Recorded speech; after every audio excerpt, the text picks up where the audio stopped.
हमने पूछा था पहला सवाल उसमें ये था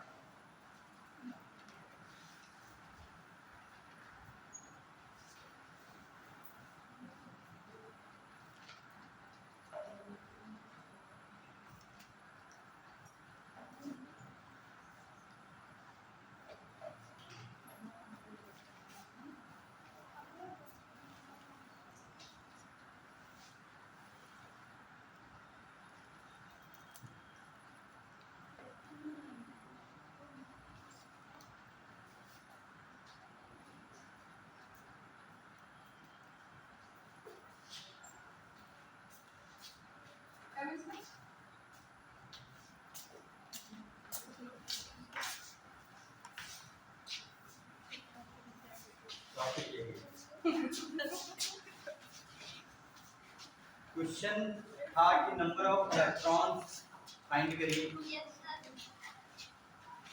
अनपेयर्ड इलेक्ट्रॉन फाइंड करिए, इलेक्ट्रॉनिक कॉन्फ़िगरेशन बनाइए।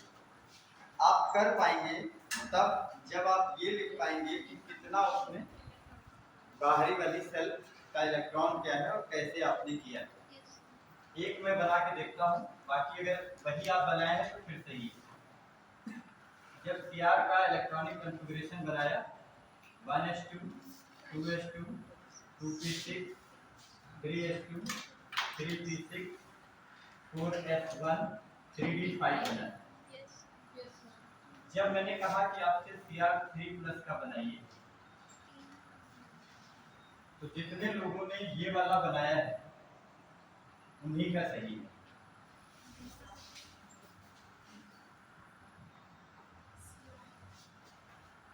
ध्यान से करिएगा, Cr3+ का इलेक्ट्रॉनिक कॉन्फ़िगरेशन जितने लोगों ने ये बनाया है वो सही है, और जिन लोगों ने ये बनाया है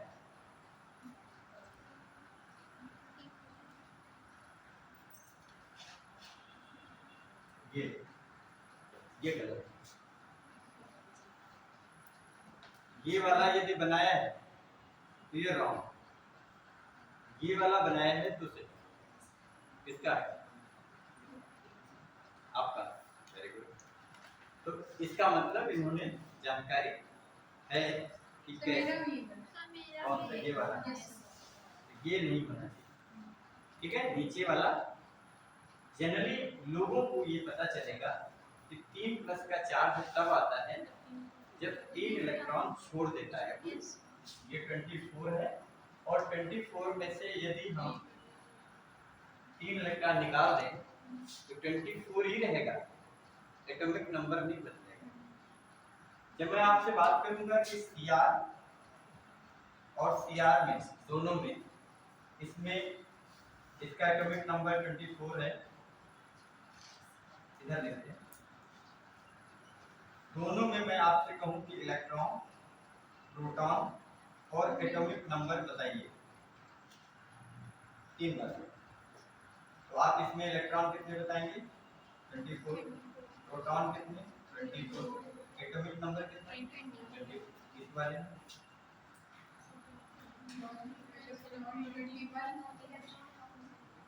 प्रोटॉन 24, ना तो एटॉमिक नंबर बदलेगा, ना प्रोटॉन्स की संख्या बदलेगी, बदलेगी तो सिर्फ इलेक्ट्रॉन, इलेक्ट्रॉन का संख्या बदल जाएगा। ये बात हमको पूरी तरीके से जानकारी में है भी और होनी भी चाहिए। अगर इतनी जानकारी है, और जिनको नहीं है बोले कि सिर्फ बदलेंगे तो इलेक्ट्रॉन, प्रोटॉन की संख्या, एटॉमिक नंबर सेम रहेगा। क्लियर? यहाँ का डाउट खत्म कर देते हैं। जब भी इलेक्ट्रॉन निकलेगा तो बाहर वाली सेल से निकलेगा, और सबसे बाहर वाली सेल आउटर मोस्ट सेल चौथी है। इलेक्ट्रॉन पहले वहां से निकलेगा, उसके बाद अंदर से निकलेगा। क्लियर? भले ही बाहर ये दिख रही है, लेकिन इलेक्ट्रॉन फोर्थ सेल से पहले निकलेगा। इसलिए पहला इलेक्ट्रॉन यहाँ से निकल गया, बच्चे 2 और वो यहाँ से निकल गए, तब ये 3d3। Cr3+ की स्टेट मोस्ट स्टेबल होती है। ये भी आने वाले समय में कभी पढ़ा जाएगा कि D3 दो सेट में टूटता है, एक Eg ऑर्बिटल होता है, एक T2G शेल होती है। जो T2G है वो 3 सेट में टूटता है इस तरह से, और T2G जो होता है वो 2 सेट में टूटता है। ये Eg ऑर्बिटल है, ये T2G है। क्योंकि इसमें T2G3 में 3 इलेक्ट्रॉन इस तरह से भर जाएंगे, हाफ फिल है ना, स्टेबल है। स्टेबल कॉन्फ़िगरेशन होने के कारण Cr3 + H3 स्टेबल मानी जाएगी। ये कभी सवाल कंपटीशन के लिए बनेगा, लेकिन ये चीज तो बहुत बड़ी वाली है ना, बहुत आगे जो पढ़ेंगे तब पढ़ेंगे। तो इलेक्ट्रॉनिक कॉन्फ़िगरेशन का जो हमारा उद्देश्य था वो नंबर ऑफ इलेक्ट्रॉन फाइंड करने का या इलेक्ट्रॉनिक कॉन्फ़िगरेशन बनाने का सिर्फ एक मात्र उद्देश्य था कि आपको ये पता चल जाए कि इलेक्ट्रॉन बाहर वाली सेल से निकलते हैं, और कोई उसका उद्देश्य नहीं। और जब आप निकालना सीख जाओगे तो ये तो जानकारी है ना, डी में 3 इलेक्ट्रॉन होंगे, डी के 5 ऑर्बिटल होंगे, 5 ऑर्बिटल में इस तरह से इलेक्ट्रॉन फिल करेंगे, एक एक इलेक्ट्रॉन समय भरेंगे, टोटल 3 अनपेयर्ड इलेक्ट्रॉन होंगे। और अगर अनपेयर्ड इलेक्ट्रॉन होंगे तो सिस्टम पैरामैग्नेटिक होगा, कोई शंका नहीं। ठीक कहता है उसमें से किसी का भी ना आया हो तो मैं बता सकता हूँ। जो क्वेश्चन आपको दिए थे फिर से एक बार करिएगा, एक बार फिर से करिएगा, जिसके भी आप इलेक्ट्रॉनिक कॉन्फ़िगरेशन ना लिख पाए उसका मैं बता दूं। उद्देश्य सिर्फ था ये कि आप इलेक्ट्रॉनिक कॉन्फ़िगरेशन आयंस का लिखना सीख जाएं। क्लियर?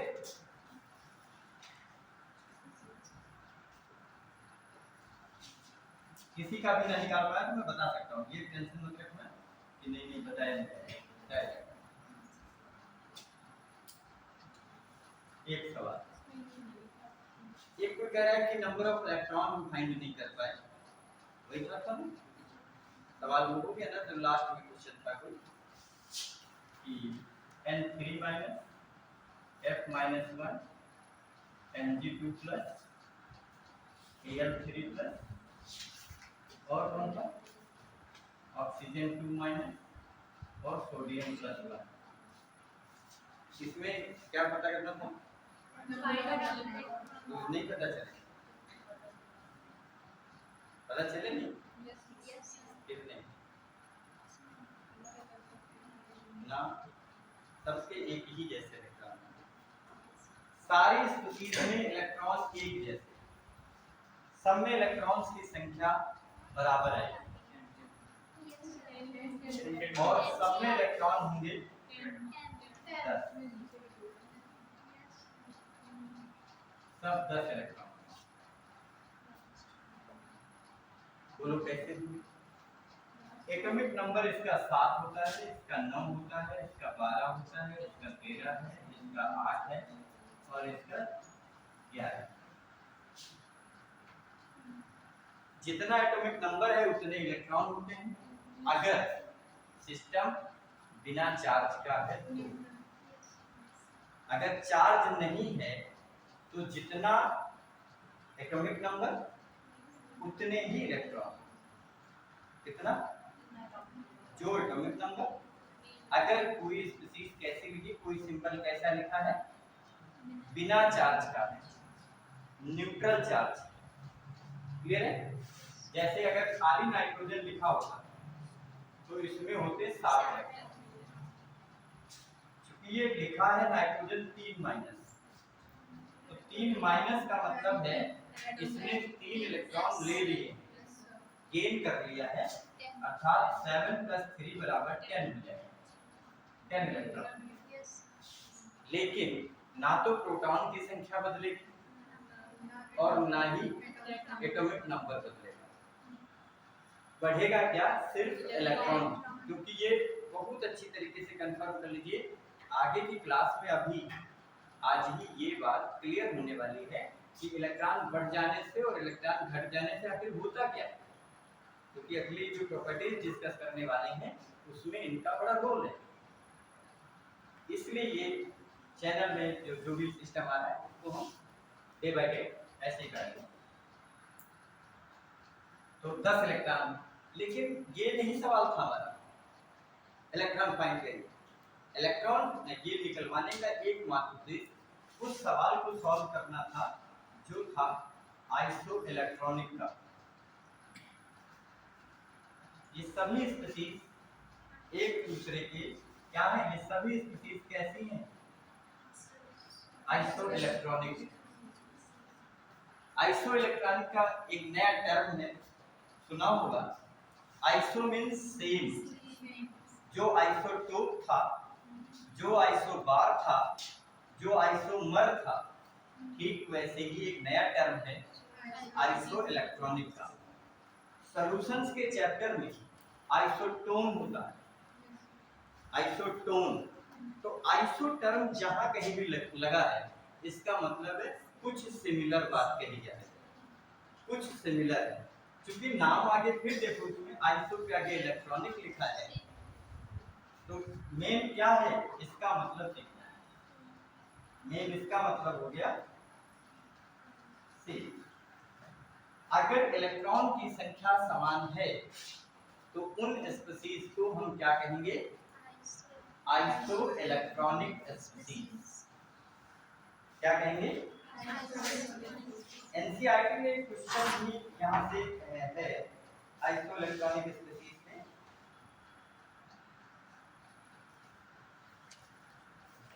इसी क्लासिफिकेशन के हिसाब से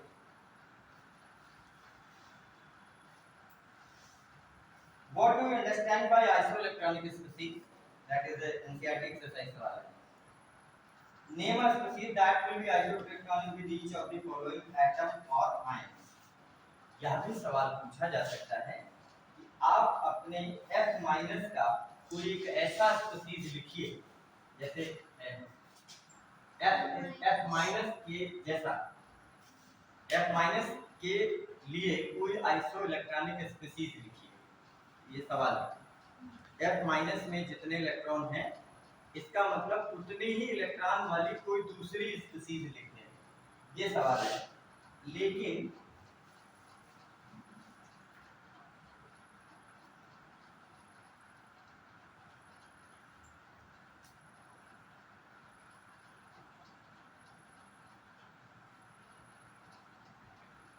सवाल ये भी हो सकता है, जैसे F- लिखा है, कोई जरूरी नहीं इनमें से, F- से ऐसे सवाल हो सकता है। F- के लिए एक न्यूट्रल स्पीशीज लिखिए जो इसकी आइसो इलेक्ट्रॉनिक हो। सवाल समझ पा रहे हैं? Question you are getting? F- में जितने इलेक्ट्रॉन हैं, इसके लिए ऐसा कुछ लिखिए यहाँ पर जो न्यूट्रल हो और इलेक्ट्रॉन इतने ही। नहीं समझ आया? समझ गए ना? सवाल समझ आया नहीं? जो स्पीशीज न्यूट्रल हो, इनमें से उठाना होगा तो उठा लेते हैं, सारे हैं ऐसे इलेक्ट्रॉनिक। अगर एग्जांपल मुझे लिखना होता तो मैं ये उठा लेता, कोई भी इसमें से। F- के आइसोइलेक्ट्रॉनिक कौन है, O2- है, N3- है, Mg2+ है, ये सब तो आइसोइलेक्ट्रॉनिक है। लेकिन नहीं, सवाल दूसरा है। क्वेश्चन ये है न्यूट्रल स्पीशीज लिखिए, सोचना ज्यादा नहीं। 10 एटॉमिक नंबर जिसका भी होगा, उसमें भी 10 इलेक्ट्रॉन होंगे और उसका सिंबल नियॉन है, ठीक है। थोड़ा सा यूज करना है और हमें पता है जवाब, हम लिख सकते हैं। क्लियर है? ये एक सवाल आइसोइलेक्ट्रॉनिक का हो गया। अभी क्योंकि ये बहुत बड़ा सवाल है, इसलिए मैंने इसे दिया है। आइसोइलेक्ट्रॉनिक का कांसेप्ट ये क्योंकि ये सभी स्पीशीज एक दूसरे के क्या है, जो आपके यहाँ आप देखेंगे कोई क्वेश्चन पेपर सॉल्व करेंगे तो ये सवाल होता है उसमें। ये आयंस लिखे हैं सभी, कुछ इसमें से कैटायन है, कुछ इसमें से एनायन। कैटायन का चार्ज पॉजिटिव होता है, प्लस चार्ज होता है, जिसे धन आयन कहते हैं। धन का मतलब जुड़ना, धन मीन्स बढ़ना, और धनात्मक मीन्स पॉजिटिविटी, पॉजिटिविटी का मतलब प्लस, जो भी कहें जैसे आपको समझ में आए। प्लस चार्ज, पॉजिटिव चार्ज, धनात्मक आयन या कैटायन, जो समझ आए। कैटायन को लोग ऐसे भी याद रखते हैं कि जो लाइन कटी हुई हो उसे कैटायन कहते हैं, ठीक है। जो जिस पे भी लाइन को काट दिया जाए वो कैटायन है, तो वैसे भी लोग याद रखते हैं। कैटायन और एनायन, इन कैटायन एनायंस में से हम आपसे यदि कहें इलेक्ट्रॉन जब सब में समान है तो इनकी रेडियस पे क्या फर्क पड़ेगा, ये सवाल आता है। Arrange these ions into their decreasing और increasing order of ionic radius, जो हमारा अगला टास्क है, जिससे हम शुरुआत करेंगे। आज की चैप्टर की शुरुआत सेकंड हेडिंग है, पीरियोडिक प्रॉपर्टी। अच्छा, इसके अलावा भी एक कुछ टर्म होते हैं, ब्रिज एलिमेंट क्या होते हैं, रिप्रेजेंटेटिव एलिमेंट्स क्या होते हैं, निक्टोजेंस किसे कहते हैं, चाल्कोजेंस किसे कहते हैं। चाल्कोजेंस पता है किसको कहते हैं? पीरियोडिक टेबल में जो एलिमेंट हैं उनमें से कुछ को हम, ये कुछ नाम हैं, देखो बेटा कुछ नाम हैं, चाल्कोजेंस, हेलोजेंस, ये तो जानते हो, निक्टोजेंस, PNICTO, निक्टोजेंस, इनर्ट गैसेस, इनका टर्म क्लियर कर लेना, समझ में आ जाएगा। Bridge elements, bridge elements, representative elements, representative elements, metal, non metal,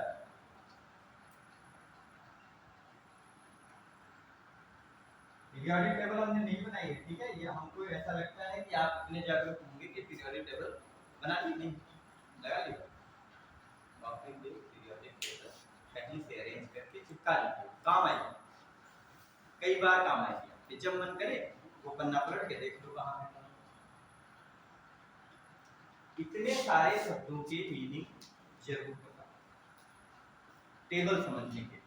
चाल्कोजेंस वो है जो पोर फॉर्मिंग है, पोर समझते, पोर, पोर फॉर्मिंग, पोर का मतलब तो बोला था पोर, अयस्क के नाम सुना है ना, वही है अयस्क तो होता है, तो बता रहे तो खनिज, मिनरल, मिनरल और पोर में कोई डिफरेंस है कि नहीं?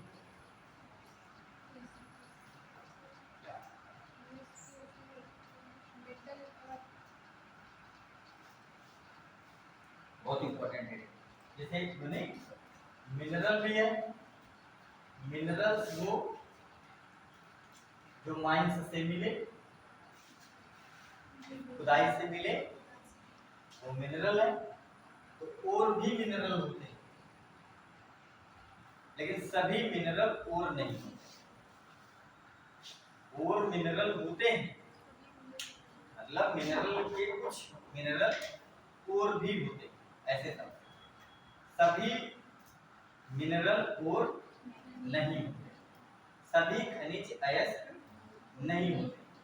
कौन वाले मिनरल खनिज होते हैं, मींस अयस्क होते हैं? अयस्क उन्हें कहा जाता है the combined state of metal by which we can extract metal in cheaper and profitable manner। बात नहीं समझे, हिंदी समझा रहा। कोई एक ऐसा मिनरल जिससे मेटल, जो जिसमें मेटल पाया जाए, उस मेटल को शुद्ध कर वहां से निकालना है ना, जिसको धातु निष्कर्षण कहते हैं। तो धातु निष्कर्षण करते समय उसी खनिज को चुनेंगे जो हमें प्रॉफिटेबल होगा। ऐसा नहीं कोई मिनरल उठाएंगे उसमें से निकालने लगेंगे मेटल। मेटल निकाला 10 रुपए का और खर्चा आया 100 रुपए का, ऐसा क्या फायदा? उस मिनरल को सेलेक्ट करेंगे जो हमारे लिए प्रॉफिटेबल होगा और सस्ता होगा, उसी को सिर्फ ओर कहा जाएगा। जिस मिनरल से ओर का एक्सट्रैक्शन किया जाएगा, जिस मिनरल से एक्सट्रैक्शन ऑफ मेटल किया जाएगा उसी को ओर कहेंगे, वो भी किसमें, सस्ते और प्रॉफिटेबल ढंग से, सब नहीं।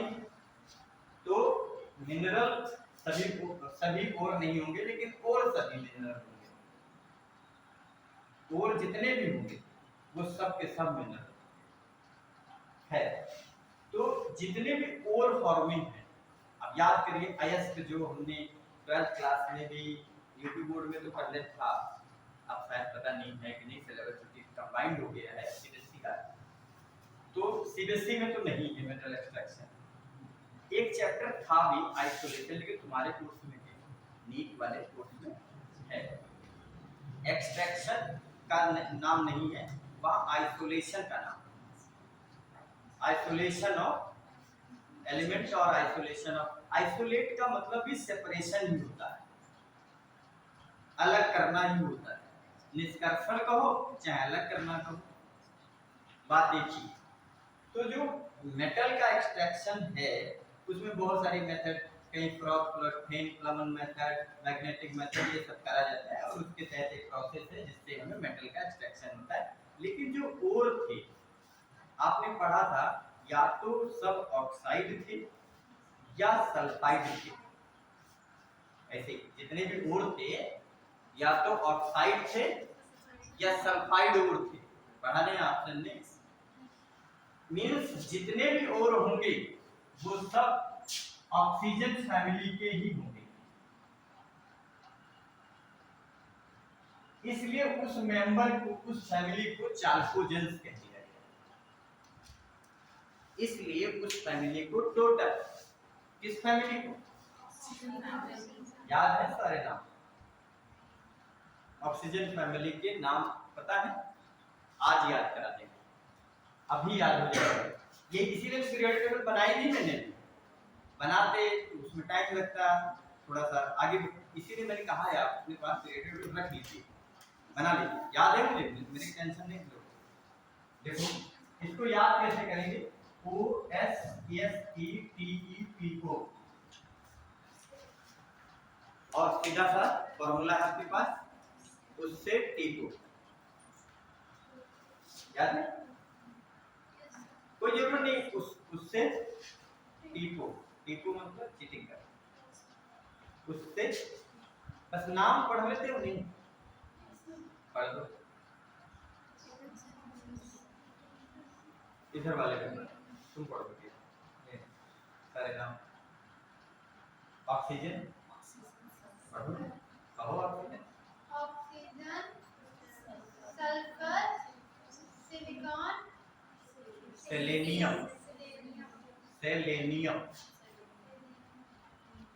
टेलुरियम, पोलोनियम, उससे टेको, oxygen, sulphur, selenium, tellurium, polonium, हमें ऐसे याद है, oxygen, sulphur, selenium, tellurium, polonium, जैसे helium, neon, argon, neutron, xenon, proton याद है, वैसे ही हमें याद नहीं, प्रैक्टिस, याद है कुछ नहीं, याद आपको भी हो। तो oxygen, sulphur, selenium, tellurium and polonium, these are members of oxygen family and collectively named as chalcogens, clear है।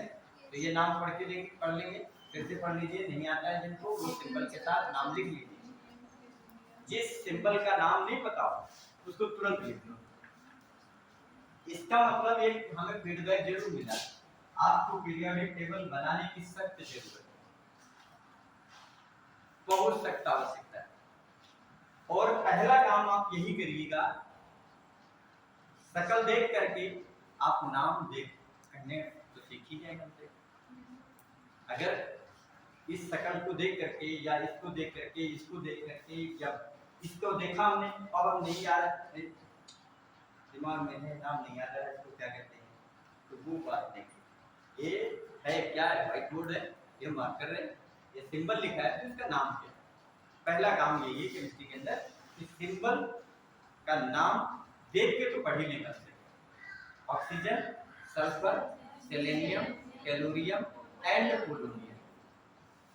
ठीक है, इसके बाद इसको तो न आते हैं, क्या है ये? FCl BrI, क्या है ये?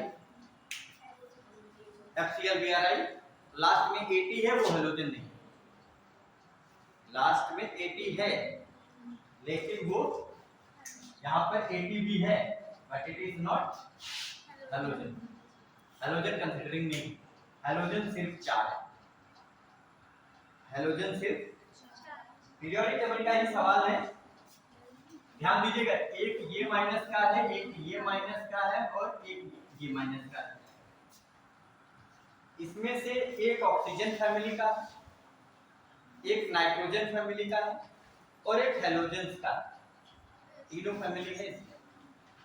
और तीनों कैसे चार्ज के हैं? Minus charge. ये ध्यान रखिएगा, कोई भी सिंबल जब माइनस का चार्ज हो जाए, symbol with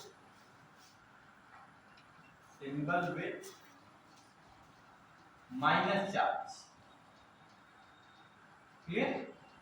symbol with negative charge, तो देन their name, कोई बताएगा? फिर नई बात लिखनी है, हमें आता है।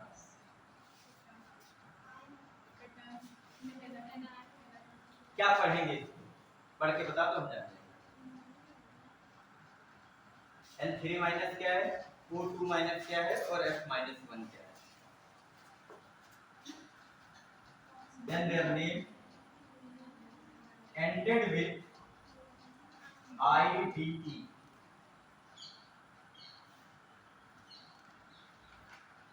नाइट्रोजन है तो नाइट्राइड है, F माइनस है तो फ्लोराइड है, ऑक्सीजन है तो क्लियर है?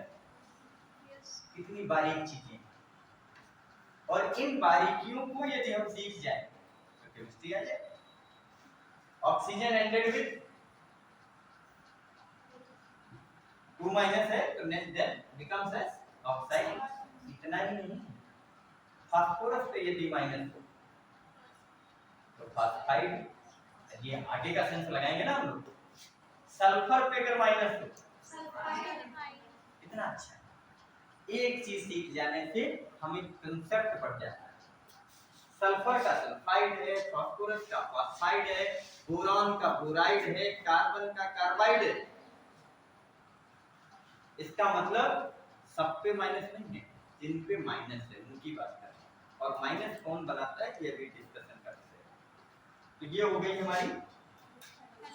तो अगर कोई आपसे पूछ ले, ये पूछा जाने वाला सवाल नहीं, इतना लोअर स्टैंडर्ड नहीं कंपटीशन का होता है, लेकिन ज्ञान के लिए तुम्हें हो सकता है फ्लोरीन और फ्लोराइड में क्या डिफरेंस है। सवाल है कि फ्लोरीन और फ्लोराइड में क्या डिफरेंस है। जब negative charge with means negative charge with fluorine it is fluoride, और अगर न्यूट्रल है तो फ्लोरीन, कोई चार्ज नहीं है तो fluorine.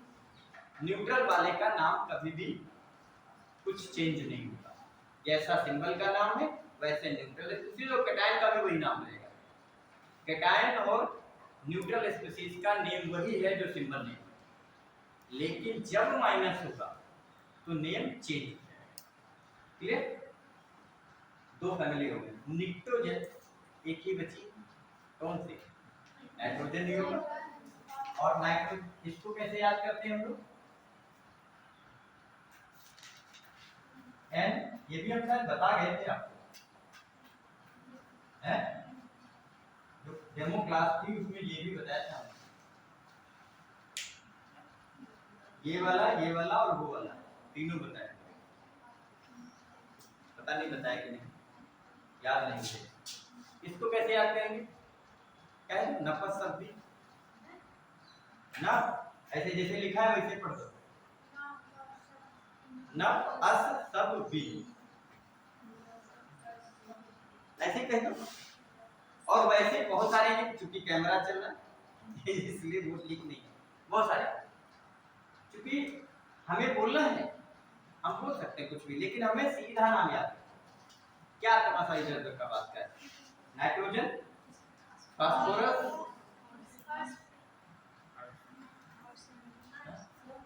Arsenic, very good, arsenic, then antimony, antimony and bismuth, bismuth. नपस सभी कौन सी फैमिली है? nitrogen, nitrogen family. तो 3 फैमिली हमने याद कर ली, लास्ट वाली 4, कल से आज तक 4, helium, neon, argon, krypton, xenon, radon, FCl, Bri, At, oxygen, sulphur, selenium, tellurium, polonium, then nitrogen, phosphorus, arsenic, antimony, bismuth. Clear? इससे पहले चले जाओ तो है कार्बन फैमिली, उसका नाम नहीं, ऐसे कार्बन फैमिली, कार्बन। और कार्बन फैमिली का नाम है CSI-GeSN-Pb, ये इनकी फैमिली। कार्बन परिवार, ये सब परिवार है, कार्बन का फैमिली है, ये ऑक्सीजन का फैमिली है, ये नाइट्रोजन का फैमिली है, ये हैलोजन है, या हैलोजन परिवार। तो जो कार्बन का परिवार है उसको क्या पढ़ा हमने? कासी जे सल्फर, CSI-Ge, जैसा लिखा वैसे ही पढ़ दो, कुछ मत करो उधर तो, सीधा लिखा CSI-GeSN-Pb, कासी जे सल्फर या कासी जी सल्फर, जो भी कहना चाहो, जैसा आपको सुविधाजनक लगे। It's depends on you. याद करना है, तरीका कोई अप्लाई नहीं, लेकिन बाहर जो एग्जामिनेशन में लिखा जाए वो संवैधानिक हो, तरीका कोई भी अप्लाई, लेकिन हमें जो याद हो वो बेहतर है। ये क्या है? Carbon, silicon, germanium, tin, lead, oxygen, sulphur, selenium, tellurium, polonium, nitrogen, phosphorus, arsenic, antimony, bismuth, fluorine, chlorine, bromine, iodine, astatine. Clear? इतना याद है। इनर्ट गैसेस पढ़ चुके हैं हम लोग। ब्रिज एलिमेंट एक नई चीज, दो ग्रुप के बीच की कड़ी है, इसलिए पुल जो बनाए उसे ब्रिज कहते हैं ना। दो लोगों को जोड़ दे, तो सोडियम अपने ग्रुप के साथ भी मैच कर रहा है और सोडियम ही अल्कलाइन अर्थ मेटल जो है Mg वाले के साथ भी मैच करता है, इसलिए वो सोडियम एक ब्रिज एलिमेंट का काम करता है। रिप्रेजेंटेटिव एलिमेंट S ब्लॉक और P ब्लॉक की पहली लाइन वाले मेंबर रिप्रेजेंटेटिव एलिमेंट कहलाते हैं। S ब्लॉक के और P ब्लॉक के एलिमेंट्स रिप्रेजेंटेटिव एलिमेंट्स कहलाते हैं। समझ रहे हैं बात? S ब्लॉक और P ब्लॉक के एलिमेंट क्या कहलाते हैं? रिप्रेजेंटेटिव एलिमेंट्स कहलाते हैं। मेटल, नॉन मेटल, मेटलॉइड भी एक नया टर्म है, मेटलॉइड। अच्छा, मेटल कौन होता है?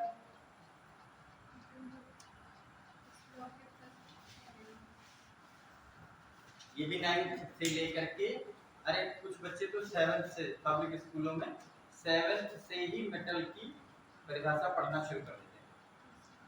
मेटल वहीं से 7th से।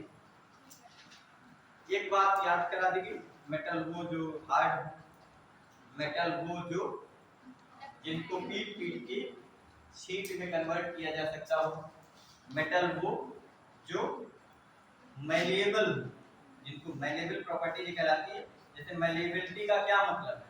आपसे सवाल पूछा गया, मैलिएबिलिटी का क्या मतलब है? तो मैलिएबिलिटी का मतलब है जिसको पीट पीट के चादर में कन्वर्ट किया जा सके, वो मैलिएबल कहलाता है। मैलिएबल का सेंस यही है, दैट विल बी जिसको पीट पीट के पतली शीट में कन्वर्ट किया। तो ज्यादातर मेटल ऐसे हैं देखो, पतली पतली झिल्ली, पता नहीं कितना पतला कर लेते हैं उनसे, मैलिएबल। लश्चरस होते हैं, लश्चरस का मतलब होता है शाइन होती है, चमकदार होते हैं। चमकदार को लश्चर प्रॉपर्टी से जोड़ा जाता है। मेटल डक्टाइल होते हैं, डक्टाइल का सेंस होता है जो वायर जिनके तार बनाए जा सकते हैं, जिनके तार फॉर्मेशन हो सकता है, जिनसे वायर बनाए जा सकते हैं, वो मेटल होते हैं। समझ रहे हैं कई बार ये सब डेफिनेशन है मेटल। लेकिन आप जब शुरू करेंगे अब यहाँ तो कहेंगे metals are electropositive in nature. Metals की डेफिनेशन यहाँ जो आपके कोर्स में है वो क्या है? All the metals are metals are all the metals are electropositive in nature. All the metals are electropositive in nature. Hindi में अगर चाहें तो लिख लें सभी धातुएं इलेक्ट्रॉन छोड़कर धनायन बनाने की कैपेबिलिटी रखती हैं, धनायन बनाने की प्रवृत्ति रखती हैं। सभी धातुएं इलेक्ट्रॉन छोड़कर धनायन बनाने की प्रवृत्ति रखती है। जितनी भी धातु, अगर कोई मेटल है तो उसके अंदर ये प्रवृत्ति समझते ना। अच्छा, प्रवृत्ति और हैबिट दो चीजें, आदत और प्रवृत्ति, टेंडेंसी और हैबिट, क्या अंतर? क्वालिटी हो जाएगी। जैसे मैं कहूँ इट्स ह्यूमन टेंडेंसी या इट्स ह्यूमन हैबिट, आदत, टेंडेंसी, कितना वर्क कर सकता है वो तो कैपेबिलिटी, कैपेसिटी। जैसे मैं कुत्ते की पूंछ टेढ़ी होगी, ये टेंडेंसी है, यही जो नेचुरल है, जिसको हम बदल नहीं सकते, जो जन्मजात है, जो होती ही है। जैसे ह्यूमन की टेंडेंसी है कि एरर होंगी, गलतियां होंगी, that is called human tendency. समझ रहे हैं ना? ये नेचुरल है, जो प्राकृतिक है, वो टेंडेंसी। हैबिट हम बनाते हैं। तो मेटल की ये टेंडेंसी है, क्या इलेक्ट्रॉन छोड़ेगा और धनायन में परिवर्तित होगा, और इसी कारण वो इलेक्ट्रॉनिक मीडिया कारण बनेगी सुचालक का। हीट और इलेक्ट्रिसिटी के गुड कंडक्टर, इसके हीट और इलेक्ट्रिसिटी के गुड कंडक्टर कौन? मेटल। इसीलिए मेटल के तार बनाए जाते हैं, उनमें बिजली अच्छी प्रवाहित होती है, वो इलेक्ट्रिसिटी के गुड कंडक्टर है। क्यों? कंडक्टिविटी के लिए इलेक्ट्रॉन की जरूरत है। अगर इलेक्ट्रॉनिक मीडिया नहीं होगा तो इलेक्ट्रिसिटी का कंडक्शन भी नहीं होगा। और मेटल की टेंडेंसी इलेक्ट्रॉन को छोड़ना, तो वो इलेक्ट्रॉन छोड़ेगा, मीडियम तैयार करेगा, करंट पास होगा। तो इसीलिए मेटल जितने भी होंगे वो क्या होंगे? गुड कंडक्टर होंगे। किसके? हीट और इलेक्ट्रिसिटी दोनों के। क्लियर है? जबकि यह सारी बातें उल्टा होंगी नॉन मेटल में। जितनी भी बातें बोली है ये सारी रेसिप्रोकल, इनका कर दो, उल्टा कर दो, that will be non metal. और तीसरी जो कैटेगरी है वो दोनों कैटेगरी के लोग, जिसमें मेटल का गुण भी होगा, नॉन मेटल का भी गुण होगा, कुछ स्पेशल गुण भी होंगे।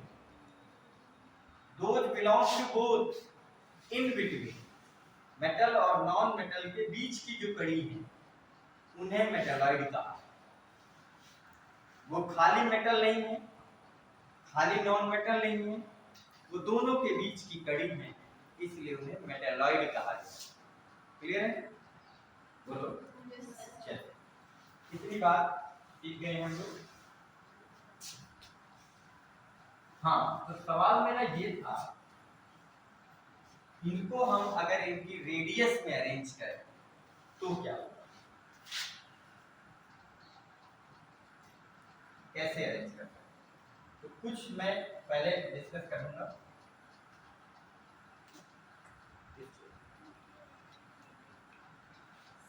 कुछ प्रॉपर्टीज होती हैं एलिमेंट की। पीरियोडिक टेबल पढ़ने जा रहे हैं। पीरियोडिक टेबल बना ली, हमने नहीं बनाई, आपने बना रखी है, ऐसा मानते हैं। उसमें 4 ब्लॉक हैं, एस ब्लॉक है, पी ब्लॉक है, डी ब्लॉक है, एफ ब्लॉक है। उसमें 18 ग्रुप है, 7 पीरियड है, और उसमें जो ट्रेंड हम पढ़ने जा रहे हैं, पीरियोडिक प्रॉपर्टी, कौन कौन से उनके गुण हैं जो हमें पढ़ने हैं, और क्या ट्रेंड अप्लाई करेंगे। एक लेफ्ट टू राइट का ट्रेंड अप्लाई करेंगे और एक टॉप टू बॉटम का ट्रेंड अप्लाई करेंगे। समझ रहे हैं ये बात। किसी पीरियड में हम लेफ्ट टू राइट मूवमेंट लेंगे तो क्या होगा, किसी ग्रुप में टॉप टू बॉटम मूवमेंट लेंगे तो प्रॉपर्टीज में क्या वेरिएशन आएगा। इस लाइन के बच्चों को हमने पढ़ना शुरू किया, एक साथ एक लाइन में बैठेंगे, माना यही जा रहा कि एक समूह, एक जैसे लोग इस लाइन में बैठे, तो जैसे गुण इनके होंगे वैसे ही उनके होंगे, वैसे ग्रुप में रहने वाले लोगों के गुण कुछ मैच कर रहे हैं, कुछ तो है समान इनका, इसलिए नहीं एक साथ, ये कोई जरूरी नहीं सारे गुण मैच कर रहे हैं, कुछ तो ऐसा है जिसके कारण ये एक साथ एक चीज कॉमन है कि एक ही क्लास में सारे लोग बैठेंगे, क्योंकि सभी नीट के एप्लीकेंट हैं।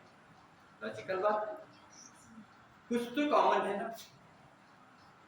जब हम और अंदर जाएंगे तब की बात अलग है, कोई प्रॉपर्टी वेरिएशन आ रहा है तो कुछ तो चेंज होगा उनके अंदर, इसलिए वेरिएशन आ रहा है।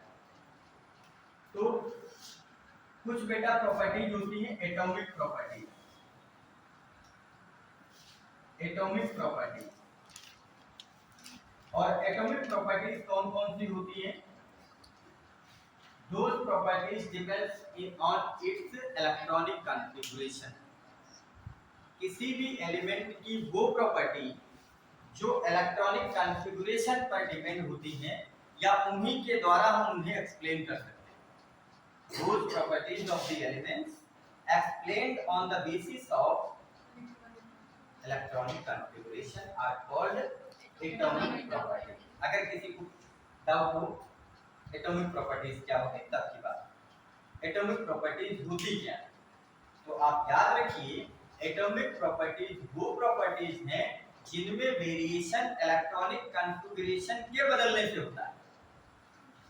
अगर इलेक्ट्रॉनिक कॉन्फ़िगरेशन सेम तो प्रॉपर्टीज सेम, इलेक्ट्रॉनिक कॉन्फ़िगरेशन अलग तो फिर प्रॉपर्टी अलग। ये है atomic property. Clear. Atomic properties are those properties of the element which depends on the electronic configuration। Configuration नहीं होता, कॉन्फ़िगरेशन होता है, इलेक्ट्रॉनिक विन्यास। क्लियर। आगे बढ़े, कौन कौन सी हैं प्रॉपर्टी। एक होती है एटॉमिक रेडियाई, हिंदी बताएं, आयन परमाणु त्रिज्या, है ना, पढ़ा हो। हम अभी क्या कह रहे हैं इसको, एटॉमिक रेडियाई। आप चाहे पूरा लिखें या मैं भी पूरा लिख देता हूं। एटॉमिक रेडियस या रेडियाई दोनों एक ही बात है, बस फर्क है बहुवचन और एकवचन का। रेडियस और रेडियाई में सिंगुलर कौन है, रेडियस, कौन, रेडियस प्लूरल है, रेडियाई। तो एटॉमिक रेडियस और दूसरा क्या होगा, आयोनिक रेडियस। एक तीसरी डेफिनेशन है आयोनाइजेशन एनर्जी, आयोनाइजेशन एनर्जी। चौथी है इलेक्ट्रोनेगेटिविटी, अभी हिंदी भी बता देंगे अगर आपको जरूरत हो तो, क्योंकि पेपर में शायद ये टर्म आपको इंग्लिश में ही आए, हिंदी में भी आ जाता है, बहुत टाइम लगेगा, कहाँ पढ़ोगे, फिर भी बता देंगे सारी चीज। एक चीज और आपको मैं मोटिवेट भी करूंगा, क्योंकि अभी आपको और भी बहुत कुछ पढ़ना है। साइंस को जितने टर्म पढ़े, जो मैं जितनी हिंदी बोल रहा हूँ इतनी हिंदी ही पढ़ें, क्योंकि हम मातृभाषा हम लोग यहाँ के हैं। तो जो लैंग्वेज है हमारी, अगर हम बहुत ही स्मूथली इंग्लिश नहीं बोल पाते हैं, हम ऐसे घरों को नहीं बिलोंग करते हैं कि हमारे mother father by birth English बोल रहे थे, हम तो कर सकते हैं, हम लोग इंग्लिश कर रहे हैं, आराम से करेंगे।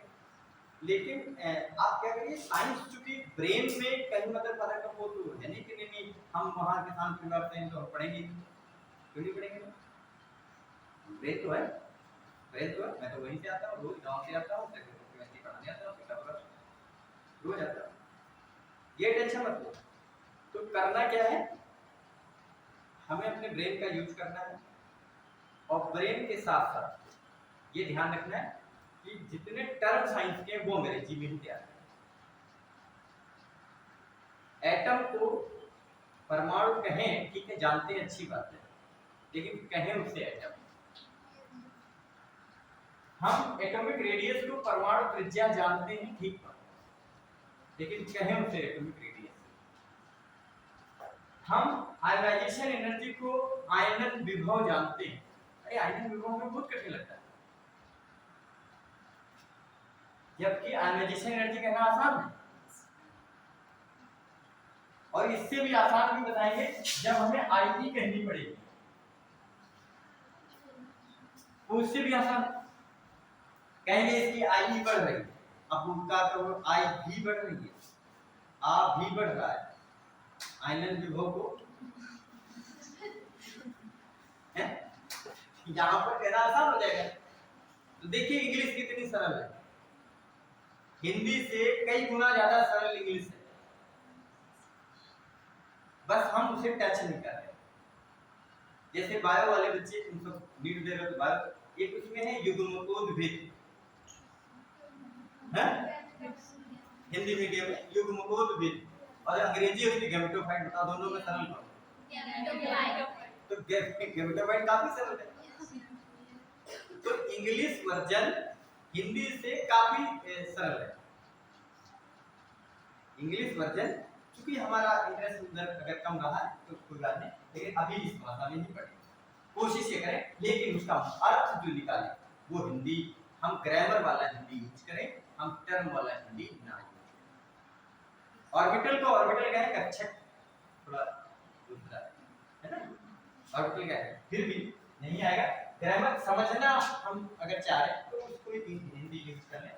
इलेक्ट्रोनेगेटिविटी एक नया टर्म है, इलेक्ट्रॉन गेन एंथैल्पी,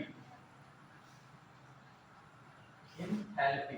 अब ये टर्म तुमने सुना ही नहीं, कतई आज तक सुना नहीं, लेकिन जब मैं इसे सुनाऊंगा तो समझ जाएंगे। इसी को इलेक्ट्रॉन एफिनिटी भी कहते हैं, ये वाला सुना है कुछ लोगों ने, और ये भी ना सुना हो तो अभी मैं बता रहा हूँ, हिंदी वाले क्या सुने होंगे, हिंदी वाले ये शब्द जरूर सुने होंगे, इलेक्ट्रॉन, देखो माशाल्लाह, इलेक्ट्रॉन बंधुता, ये सुना होगा, electron gain enthalpy, electron affinity, या अब बता कितना कठिन है ये सब, बंधुता, आगे एफिनिटी, एफिनिटी और बंधुता कहने में एफिनिटी कहना ज्यादा, फिर भी हम हिंदी भाषी लोग हैं, हिंदी का प्रचार प्रसार करेंगे। अभी और है क्या, मेटालिक कैरेक्टर, कौन सा, मेटालिक कैरेक्टर, दूसरा नॉन मेटालिक कैरेक्टर,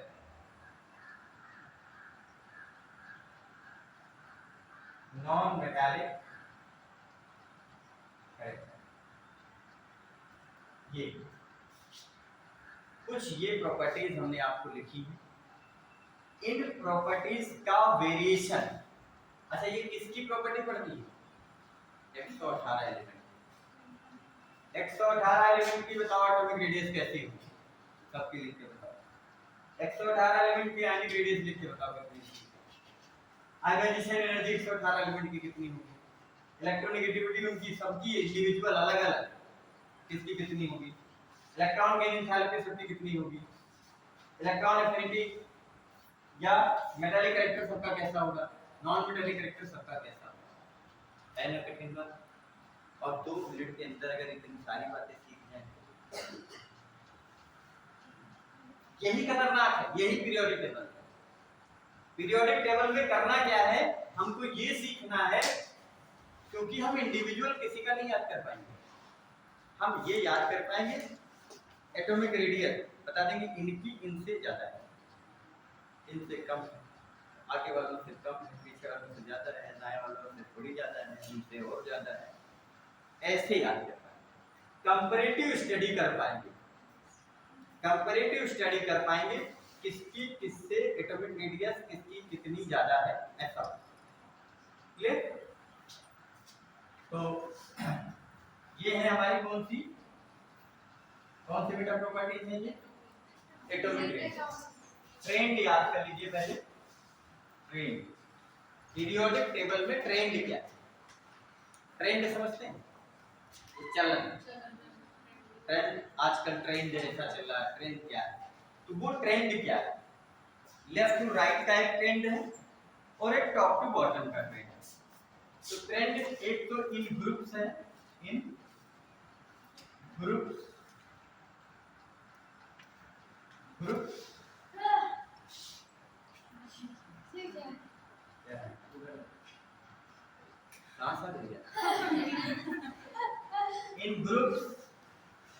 इन ग्रुप्स और इन 2 ट्रेंड है, इन पीरियड्स। अगर 2 ट्रेंड मिलेंगे, एटम से एटम पर जाने के 2 ट्रेंड है ग्रुप्स में, जैसे हमने लिखा hydrogen, lithium, sodium, potassium, rubidium, caesium, francium. एक बेटा ये ग्रुप है, ये ग्रुप है। और अब जब हम एटॉमिक रेडियस को कंसीडर करें, जैसे आपने लिखा एटॉमिक रेडियस AR, और आपसे ये कहा गया ऊपर से नीचे तक जाओ और बताओ एटॉमिक रेडियस पे क्या फर्क पड़ेगा, ये कहा गया। तो एटॉमिक रेडियस का फर्क मैं बता देता हूं। एटॉमिक रेडियस का फर्क नीचे जाने पर ऐसे याद करा आपने, पहले ऐसा था, लगातार क्या हुआ, बात समझ रहे हैं? टॉप टू बॉटम जाने पर एटॉमिक रेडियस एक होता है, क्या हो रहा है? ये छोटे डिग्री में घटना होता है, कहीं घटना लग रहा है, मुंह बढ़ रहा है, गोला बढ़ रहा है, छोटा हो रहा है, क्या होगी? इंक्रीज होगा, बढ़ेगा, क्या बढ़ेगा? जानते हो क्या होती है एटॉमिक रेडियस? क्या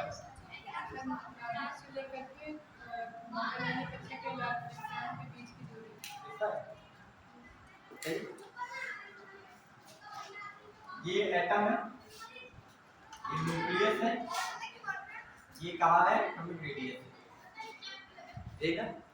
एक बार ये डेफिनेशन पुरानी बात, किताबों में जो लिखी रीसेंट डेफिनेशन कॉम्पिटिशन, ये मॉलिक्यूलर फॉर्म में एटम होगा, फ्री होगा नहीं, इसका भी न्यूक्लियस होगा, इसके बीच की दूरी होगी, जो A से B के बीच की दूरी है, A और B के बीच की दूरी है, उसका आधा R होगा, इसे बोलते हैं कोवलेंट रेडियस। फिर भी जो बिटिया ने बताया यही सही, अभी तुम यही याद रखो, एटम, क्योंकि एटम कैसा है, एटम ये माना गया है रदरफोर्ड के अनुसार, एटम ऐसा है, यही है ना, जिसमें न्यूक्लियस है, न्यूक्लियस के चारों तरफ सर्कुलर पाथ है, और वो पाथ को सेल कहते हैं, जिनका एंगुलर मोमेंटम 1 2 3 4 है, वहीं पर इलेक्ट्रॉन घूम रहे हैं, और उन्हीं को हमने शेल कहा, उन्हीं को कक्ष कहा है, कक्षा कहा है, या एनर्जी लेवल का, ऊर्जा स्तर का। 1 2 3 4 के नाम से है वो, उन्हीं को हमने सेल कहा। क्लियर है? और वो सेल से हर एटम में सेल की संख्या अलग अलग होगी, जितने इलेक्ट्रॉन होंगे उसी के अनुसार सेल होंगे। ऐसा तो नहीं है कि इसमें इलेक्ट्रॉन 10 ही है और सेल हो 5-6। जैसे आपने इसके लिए पढ़ा, मान लीजिए सोडियम के लिए पढ़ा, सोडियम में न्यूक्लियस होगा, 3 सेल होंगी, पहले सेल में 2 इलेक्ट्रॉन, तीसरी में 8, दूसरी में 8, तीसरी में 1, 3 सेल होंगी बस। अब 4 नहीं है। लेकिन अगर आप आगे बढ़ जाओगे तो न्यूक्लियस होगा, तो 8 एक का कॉन्फ़िगरेशन है। जैसे जैसे आगे जाओगे सेल बढ़ती जाएगी, एक सेल बढ़ जाएगी। सेल बढ़ जाएगी तो बताओ, न्यूक्लियस में यदि सेल की संख्या बढ़ जाए तो रेडियस बढ़ जाएगी। क्लियर है ना?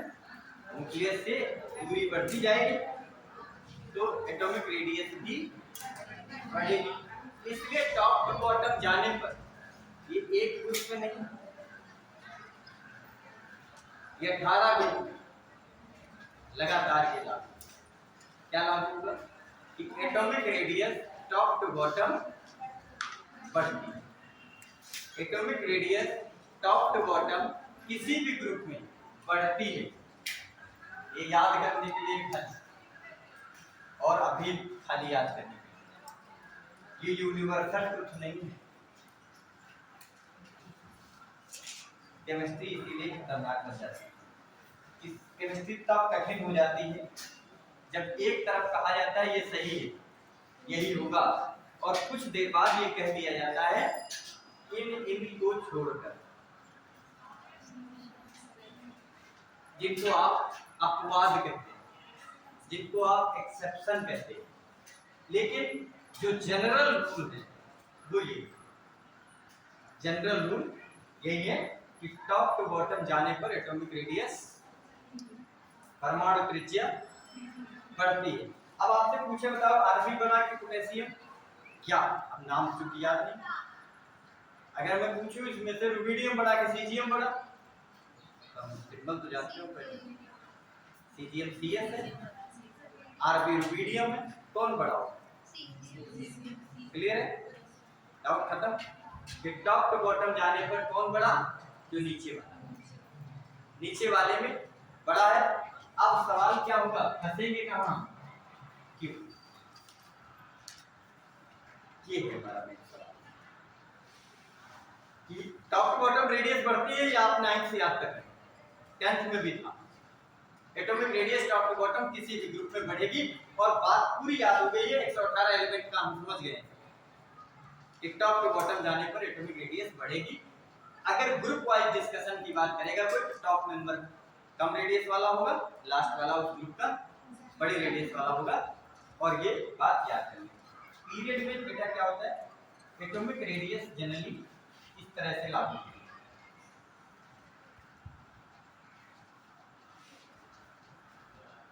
ये ट्रेंड है किसका? Trend of atomic radius.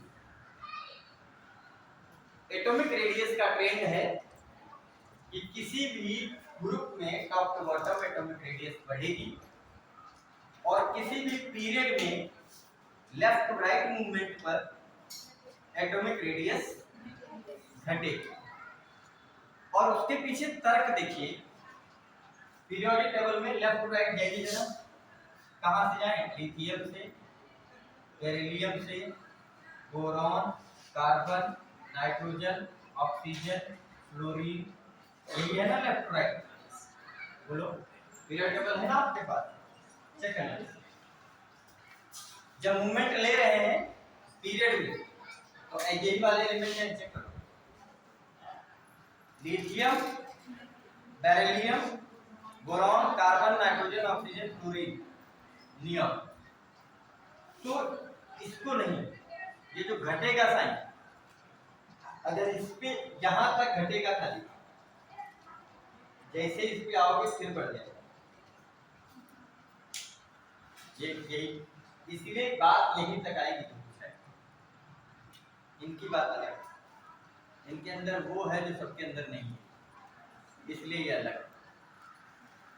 इनकी वैलेंस सेल में 8 इलेक्ट्रॉन, बाकी में नहीं, इसलिए ये अलग है, इनकी महिमा अलग है। तो जो कुछ कहानियां पढ़ रहे हैं वो कहां तक पढ़ रहे हैं? Up to halogens, up to left to right move करेंगे। लास्ट में जो सबसे फंसेगा सेकंड लास्ट, लास्ट तो इनर्ट गैस होगा, और उससे पहले वाला हेलोजन होगा, उससे पहले वाला चाल्कोजेंस होंगे, उससे पहले वाले नाइट्रोजन फैमिली होगी, उससे पहले वाला कार्बन फैमिली होगी, फिर बोरॉन फैमिली होगी, बीच में 10 ग्रुप डी ब्लॉक के होंगे, फिर एल्कलाइन अर्थ मेटल आ जाएगा, क्षारीय और मृदा धातु, और पहला वाला क्षारीय एल्कली मेटल। तो ये वाले सब लिखे हैं, ये क्या कहलाते हैं? क्षारीय धातु, एल्कली मेटल।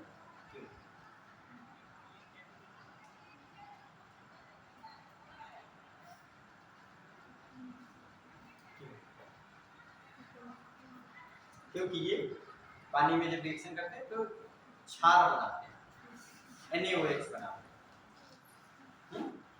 NaOH क्या क्षार है, बेस है।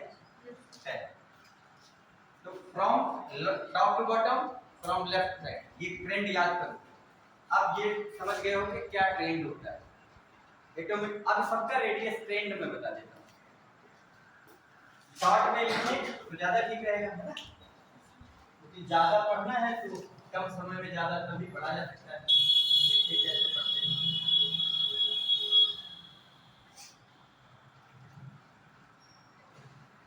चाहे तो एक टेबल बना ले और चाहे सिंबल यूज कर लेंगे। तो ये हमने लिखा, पहली क्या है? Atomic radius. तो इसके लिए एक सिंबल जैसे बनाएंगे, तो ये हमने बनाया, और फिर क्या बनाए? ऐसे बना। इसका मीनिंग समझ रहे हैं? एटॉमिक रेडियस, ये समझ पा रहे हो नहीं? सांकेतिक भाषा ये समझ गए हैं? क्या समझे?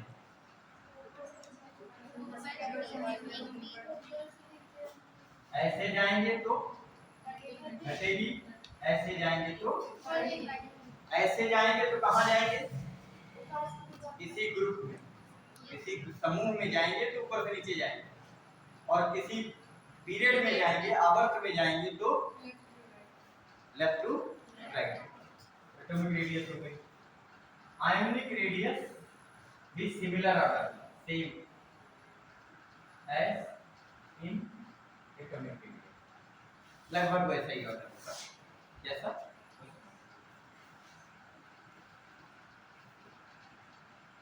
और सिमिलर ऑर्डर किसमें होगा? मेटालिक कैरेक्टर में भी यही ऑर्डर होगा। मेटालिक कैरेक्टर में भी सेम ऑर्डर है। मेटालिक कैरेक्टर भी लेफ्ट टू राइट जाने पर, अब देखो, सोडियम से चले जाओ, सोडियम से मैग्नीशियम, मैग्नीशियम से फिर या लिथियम पे आए, लिथियम से बेरिलियम पे आए, बेरिलियम से कहाँ है? बोरॉन पे, कार्बन पे, नाइट्रोजन। धीरे धीरे देखो, नॉन मेटल, ये सब नॉन मेटल है और ये मेटल है। तो मेटल से नॉन मेटल की तरफ बढ़े, इसका मतलब मेटल कैरेक्टर घटा, नॉन मेटल कैरेक्टर बढ़ा। मेटल कैरेक्टर क्या हुआ? तो ऐसे ध्यान रखना। तो मेटल कैरेक्टर, मेटल, ये मेटल कैरेक्टर, मेटालिक कैरेक्टर कहना चाहे। और क्या पढ़ेगा? और कुछ पढ़ रहा है? चल अब आ जाओ दूसरा सेंस है, अगर कुछ पढ़ रहा हो तो बता दे। आयोनाइजेशन एनर्जी, इलेक्ट्रॉन एफिनिटी और नॉन मेटालिक कैरेक्टर और इलेक्ट्रोनेगेटिविटी, ये सब शॉर्ट पढ़ने का, कम शब्दों में पढ़ेगा। समझना है तो बात में समझ आएगा। तो आयोनाइजेशन एनर्जी क्या होगी? ऊपर वाले को उल्टा बना, क्या लगाना है? टॉप टू बॉटम घटेगी, लेफ्ट टू राइट बढ़ेगी। ठीक है। टॉप टू बॉटम घटेगा, लेफ्ट टू राइट कौन चीज, नाम बोलो, सबके नाम बोलो, सबके नाम बोलो।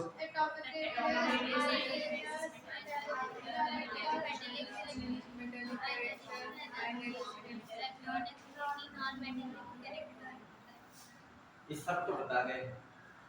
अभी हम पूरी कहानी पढ़ गए, अब फिर पूछेंगे कि ये कौन थे, तो हम भूल गए।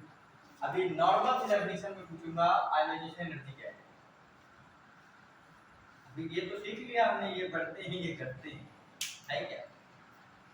एटॉमिक रेडियस तो आपने बता दी, आयनिक रेडियस बता दी, आयंस की रेडियस, एटम की रेडियस एटॉमिक रेडियस, आयन की रेडियस आयनिक रेडियस। बाकी जैसे हमने कहा तुम्हारी इलेक्ट्रोनेगेटिविटी कम है, तो कौन चीज कम है, अरे वो है क्या, सब समझते हैं क्या?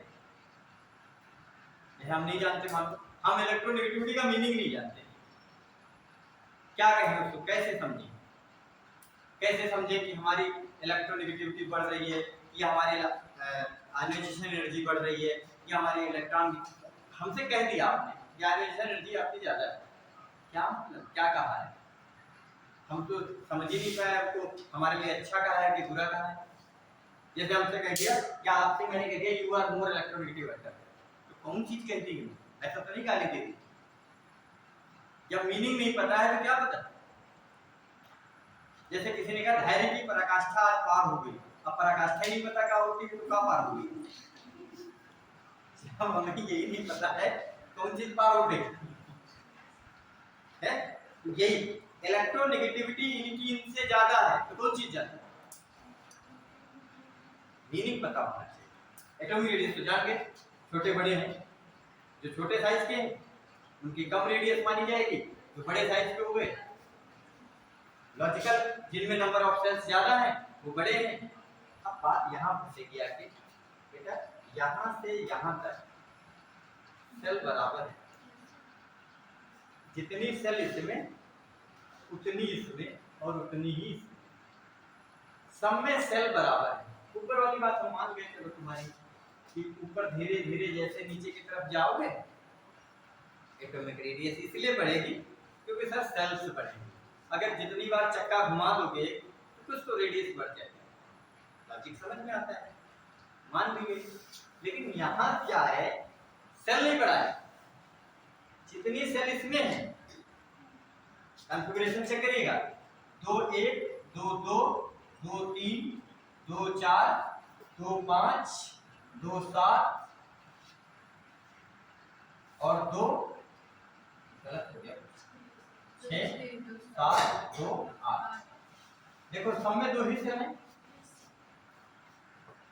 ये पहली सेल ये दूसरी सेल, ये पहली सेल ये दूसरी सेल, ये पहली सेल ये दूसरी सेल, तो चक्का जब तो सब में से दो ऐसे 2 ही हैं, ये दोनों बार 2 ही तो सर्कुलर पाथ है, तो ये छोटा क्यों वो बड़ा या वो छोटा क्यों वो बड़ा, यही सवाल है, ये सवाल है बड़े लेवल, आप ही लेवल सवाल आएंगे जो पेपर वो सवाल, जब हम पूरी भूमिका समझ जाएंगे तब इन सवालों के जवाब सीख पाएंगे। एटॉमिक रेडियस ही हम तो याद कर लिए, लेफ्ट टू राइट होता है ऐसा, टॉप टू बॉटम ऐसा, ऐसा इसलिए हो रहा है, ऐसा इसलिए हो रहा है, लेकिन अभी क्यों हो रहा है ये बात समझनी, इनका भी है। तब यहाँ नए कॉन्सेप्ट आएंगे, एक बेटा कॉन्सेप्ट आएगा, ये लिखना मैं भूल गया हूँ यहाँ, ENC नाम सुना हो या कभी जेफ नाम सुना हो, ENC नाम सुना है कभी, इफेक्टिव न्यूक्लियर चार्ज, एक नया नाम है इफेक्टिव न्यूक्लियर चार्ज, और एक और नाम है यहाँ शील्डिंग इफेक्ट, शील्डिंग इफेक्ट और स्क्रीनिंग इफेक्ट, स्क्रीनिंग इफेक्ट। हमने सिलेबस को 5 लेक्चर में डिवाइड किया इसीलिए, ये शील्डिंग इफेक्ट भी है, और यही मेन सवाल है पेपर में जो फंसते हैं, जो पीरियोडिक टेबल के क्वेश्चन आते हैं, वो यही सब सवाल है। सब ये सवाल है अपने आप में खुद क्वेश्चन। बढ़े आगे बढ़े, बताए तो एटॉमिक रेडियस तो और सारी प्रॉपर्टीज, तो एक एक करके डेफिनेशन लिख लो पहले। Atomic radius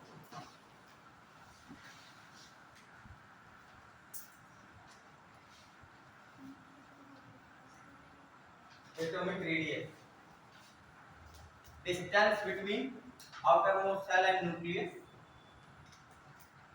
of an atom, outermost cell, distance between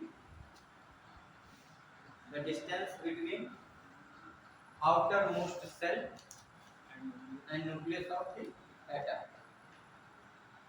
ये पुरानी डेफिनेशन, नए लिख लो जो अच्छी डेफिनेशन है। half of the distance between two covalently bonded atoms, half of the distance, ये यही डेफिनेशन स्टैंडर्ड है।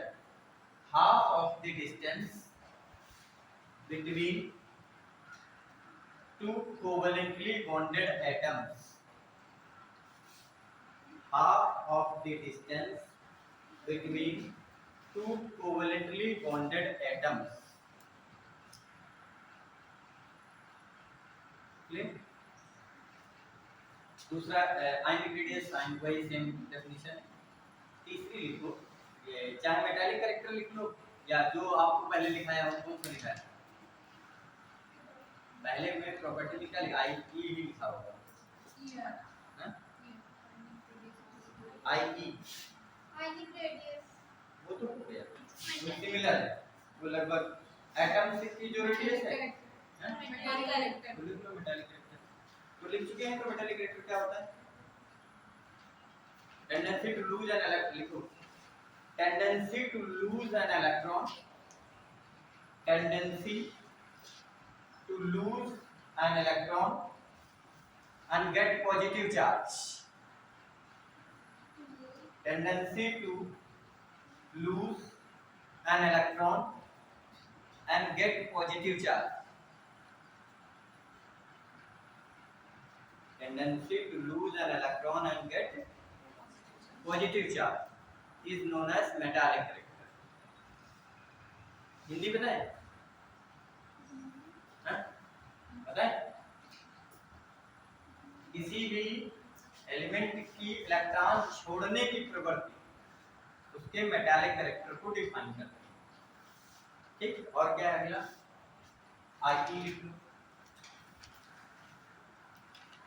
हिंदी में है कि किसी भी विलयन गैसीय परमाणु के वायतम कोश से वायतम इलेक्ट्रॉन निकालने के लिए आवश्यक एनर्जी आयनन ऊर्जा कहलाती है? ये तो है।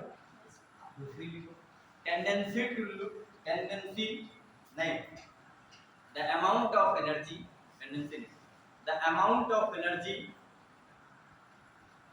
which is required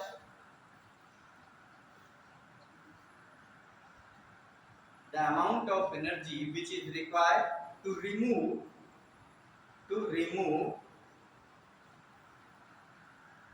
an electron from outermost cell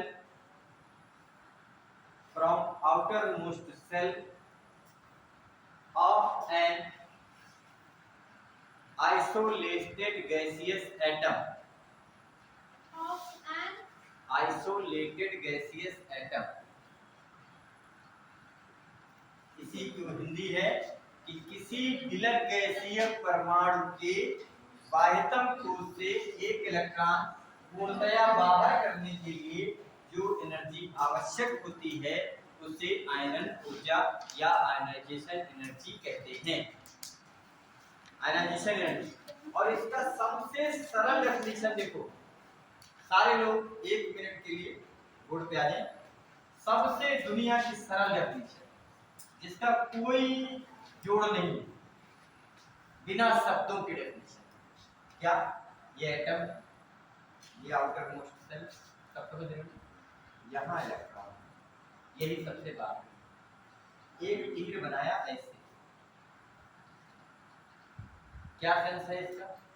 electron निकाला जा रहा है। क्या हो रहा है? तो यहाँ लिख देना है द एनर्जी, और बाकी सब समझ लेना है। क्या समझ लेना है? द एनर्जी, और ये तीर बना दिया हमने। ये तीर क्या होता है? जो एनर्जी रिक्वायर्ड है इसको, इस इलेक्ट्रॉन को बाहर करने के लिए, वही कहलाती है बिना शब्दों के डेफिनेशन। शब्द नहीं है, फीलिंग से साफ साफ बता रहा है। और अब इसमें लिख लो सब सारी चीजें। ये आउटर मोस्ट सेल है, ये आउटर मोस्ट सेल है, ये सबसे दूर वाला इलेक्ट्रॉन है, अकेला एटम। आइसोलेटेड गैसेस एटम का मतलब ये सिंगल एटम, अकेला एटम, बिल्कुल सेपरेटेड सिंगल एटम की बात हो रही है। उस एटम में बाहर आउटर मोस्ट सेल से इलेक्ट्रॉन जब निकाला जाएगा तो जो भी एनर्जी लगेगी उसे क्या कहते हैं? क्लियर है? अब इससे भी सरल, ये तो चित्रात्मक था, अब रिएक्शन की फॉर्म में चेक कर लीजिए। ये एक है तरीका। दूसरा तरीका एक है एटम ए, क्या है? ए। इसको इलेक्ट्रॉन छुड़वा दिया, बना दिया इसको ए प्लस। अब किस कैसे बनाइए? जब इलेक्ट्रॉन इसका निकाल दिया तो एरो पे जो लिख दिया वो है आई। क्या है ये? डिफाइन नहीं हो पाई। देखो, किसी भी एटम से एक इलेक्ट्रॉन निकालने के लिए जो एनर्जी आवश्यक हुई है उसे आयोनाइजेशन एनर्जी कहा है। Ionisation energy is what?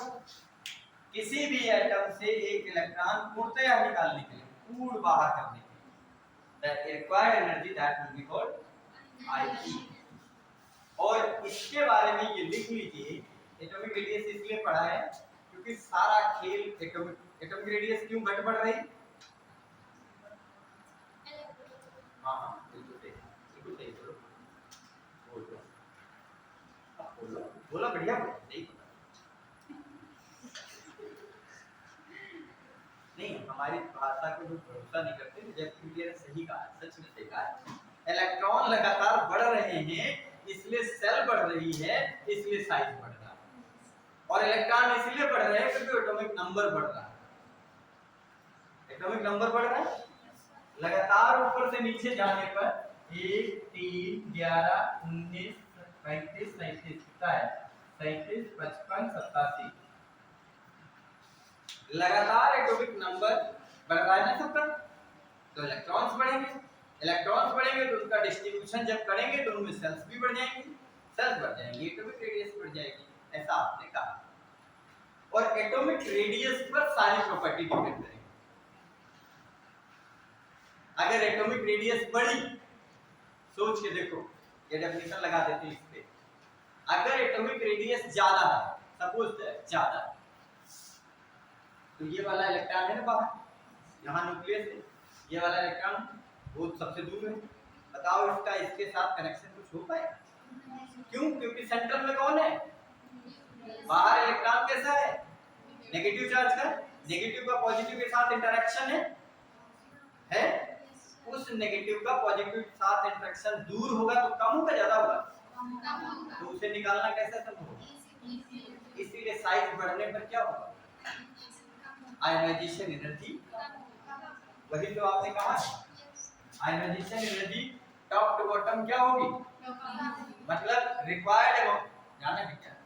एक तो रिक्वायर्ड अमाउंट ऑफ एनर्जी कैसी है? रिक्वायर्ड अमाउंट ऑफ एनर्जी कैसी है? धीरे धीरे कम होती जाएगी जैसे एटॉमिक रेडियस। एक लाइन खाली लिखने की जरूरत है यहाँ कि I E is inversely proportional to atomic radius. I E is inversely proportional to